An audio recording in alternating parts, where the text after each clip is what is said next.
Welcome to my vlog, Sardon Vlog TV, at syempre muli tayong magkukwento ng totoong buhay. Ang ating topic episode ngayon ay tungkol sa kalibin kong namayapa na ngayon ay 4 years na. Ang simula pala noon kung bakit kami nagkakilala, ako dati ay mahilig mag-scroll sa Facebook. Pero ang gusto ko lang talaga manood. Kaya lang, kada bukas ng Facebook ko, siya lagi ang nakikita ko. Kaya ang ginawa ko, inad ko siya. So, mga kinabukasan, may chat, sabi sa akin, sino to? Sabi ko, gusto kitang makilala. Ayun na nga, nagkakilala na kami. Umabot kami ng 1 taon at kalahati. At syempre, madalas kaming nag-video call. At nung sinagot na niya ako sa loob ng kalahating taon bago niya ako sinagot. Dahil ang sabi niya sa akin, may anak akong 5, kaya imposible na magustuhan mo ako dahil mas bata ka pa kaysa sa akin. Sabi ko okay lang kahit bata ka pa. Kasi ang pag-ibig walang pinipili yan, matanda man o bata. 'Di ba? E di okay. Nagkasundo kami na magsasama kami ng maayos kung sakaling magkita o umuwi. At yun na nga, dumating ang panahon na umuwi siya dito sa Pinas. Pero bago yan, nagpadala na siya ng mga gamit. Kinumpleto na niya ako sa gamit. At kasi ang sabi niya, mas maganda ang gamit dito sa Saudi. Hindi na tayo bibili. Okay. Ayun. Siyempre, inabot yun ng 5 months bago ko na-receive dito sa Puting Tulay, Santa Rosa, Laguna. At yun nga, ngayon, nagkataon naman na sabi niya uuwi siya ng May. Ayun, umuwi nga siya ng May. Sabi niya sa akin, sunduin mo ako ng ganitong oras o kung tawagin ay puntahan mo ako sa airport. Ayun. Umalis ako dito ng 3:00 ng madaling araw. Dito ako sumakay sa may Robinson, Santa Rosa. Ako ang kauna-unahan doon sa Terminal 1. Ang problema, sumakay ako ng taxi. Ang binayad ko ay 300 kasi tinanong ko naman yung taxi driver, 300 lang daw. Ang problema, doon ako dinala sa 2nd floor, paakyat doon. Siyempre, tuwan-tuwa ako kasi first time ko makarating ng airport at first time ko din makakita ng airplane sa personal. Talagang sobrang laki. Malaki pa sa truck. Okay. At siyempre, naghintay ako doon. Pumila din ako. Ang aga ng pila ko. Hindi ko man alam na darating pala siya ay mga 10. Ay siyempre, doon ako naghintay sa taas. Ngayon, may lumapit sa aking Migro.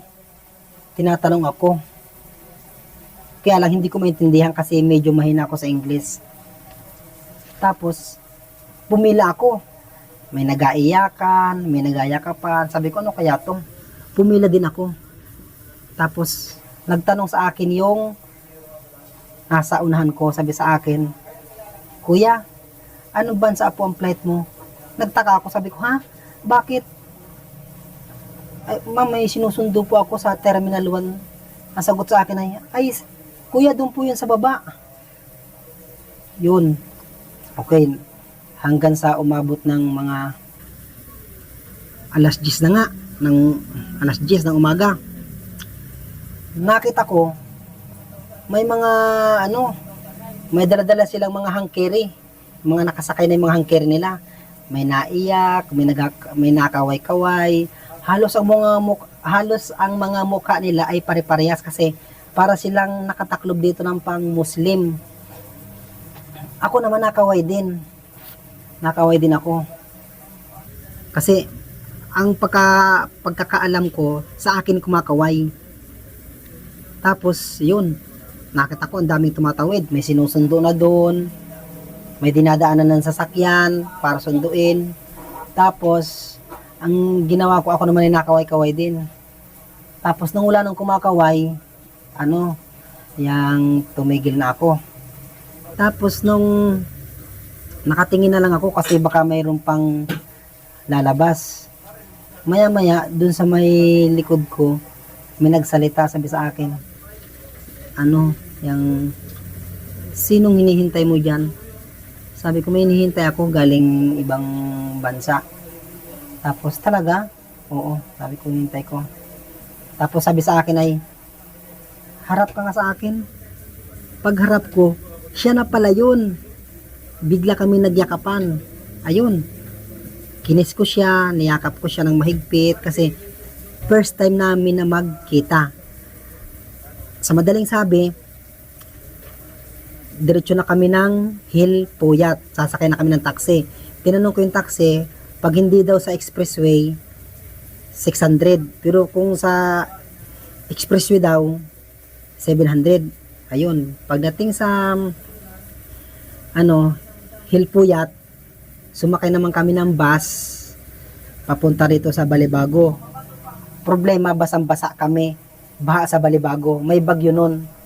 Bagyo. Okay. Ay di nagpahinga na kami dito sa may bahay. Umuwi na nga kami dito sa may Puting Tulay. Sabi ko, ang tawagan kasi namin, mami, pahinga muna tayo. Tapos yon, kasi alam kong sabik din siya sa akin at ako naman ay ganun din. Siguro wala pang 30 minutes kami nagpapahinga. Sabi niya sa akin, Daddy, yakapin mo ako ng mahigpit kasi sabik na sabik ako sa iyo. E di nagyakapan kami. Okay. E di nung matapos na yon,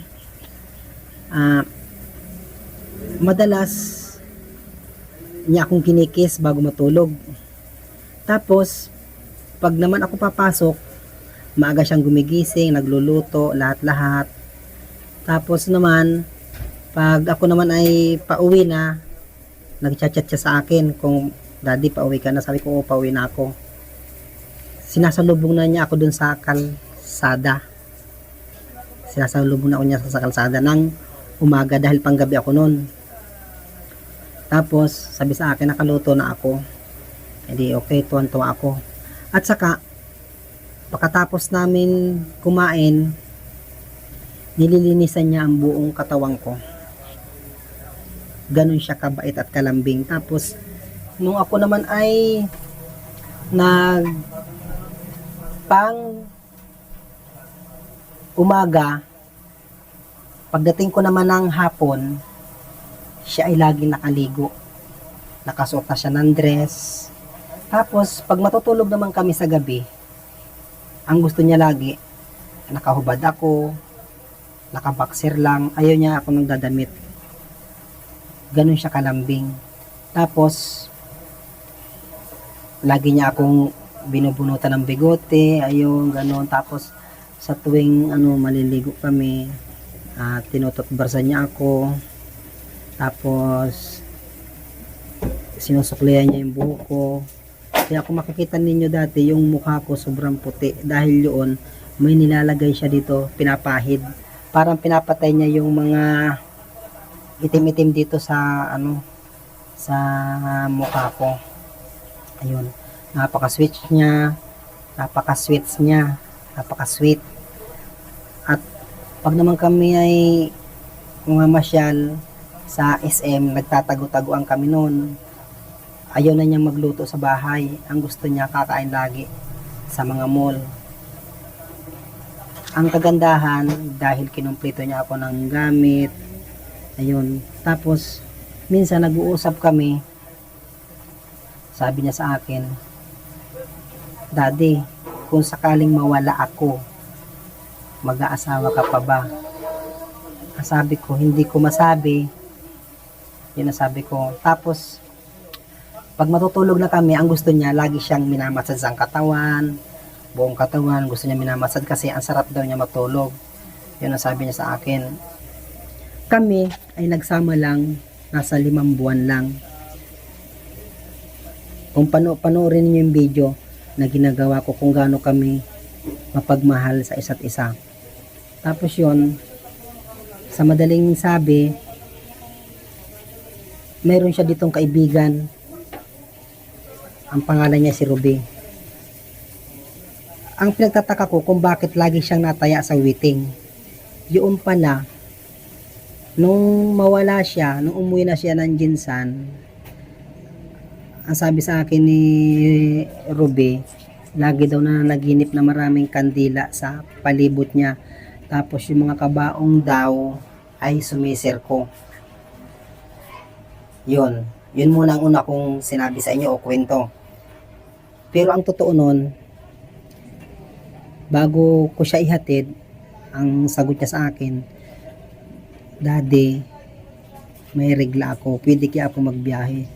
Sabi ko, hindi ko alam. Kasi ang binayad namin sa aeroplano, 3,700 papuntang Jinsan. Ay nanghihinayang naman siya sa bayad sa aeroplano. Hindi, sabi ko, sige, tinuloy namin.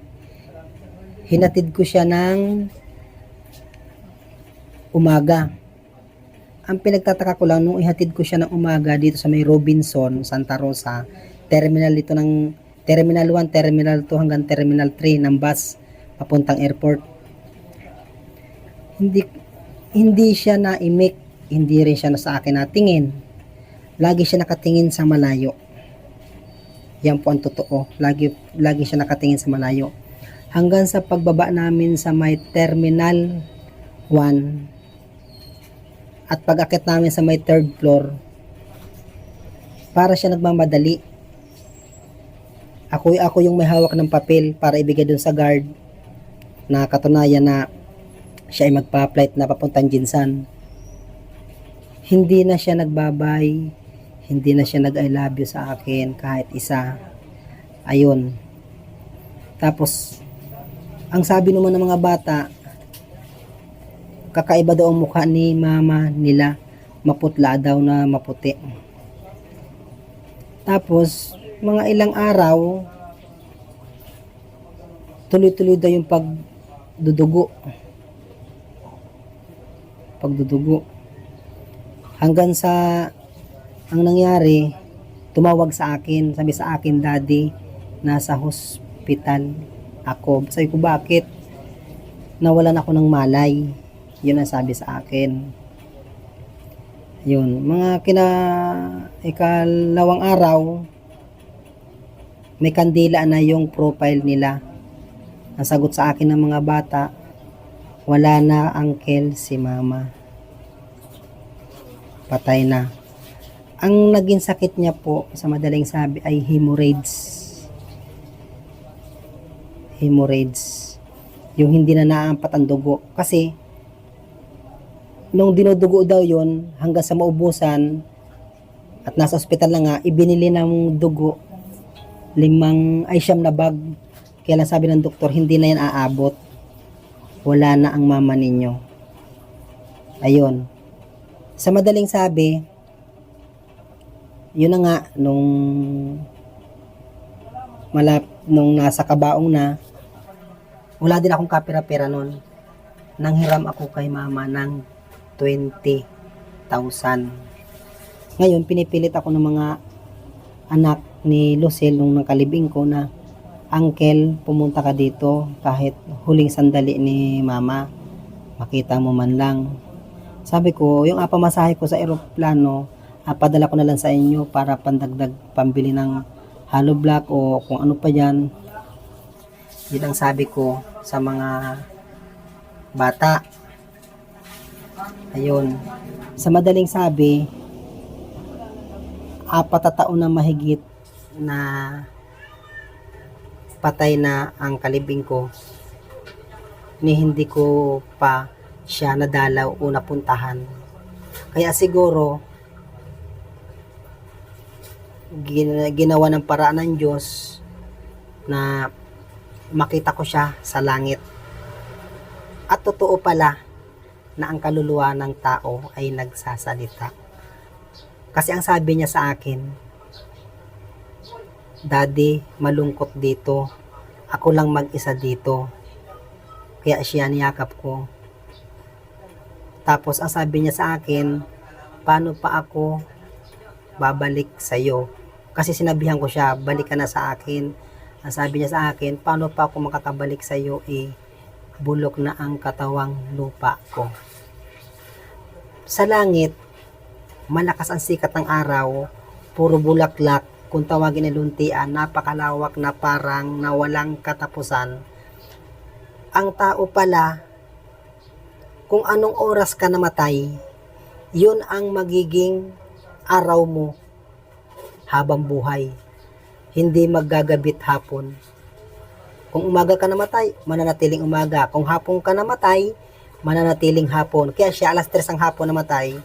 Kaya sabi niya sa akin, mananatili siyang hapon. At yan lamang po ang pagtatapos ng aking kwento tungkol sa naging kapalaran ng kalibing ko. Talagang napakabait. At sa panahon ngayon, bihira na ang babaeng katulad niya. Siguro kung mayroon man, iilan lang. Talagang super bait niya. Wala akong masabi sa kanya ni hindi kami nag-aaway kahit isa. Ayan. Kahit sabihin na nating wala na siya, may mga iniwan siya sa aking mga alaala na hindi ko malilimutan, tulad ng mga gamit, mga damit, lahat. Pati yung isang bike ko dito, siya ang bumili nun. Kaya kahit wala na siya, hindi pa rin siya naalis sa aking puso at isip. Mananatili siyang lusil. Yun lamang po. At sana marami kayong natutunan sa aking kwento dito na totoong buhay lamang ito, hindi ito biro. Maraming salamat sa lahat ng mga nanonood ng aking kwento. Thank you po for watching.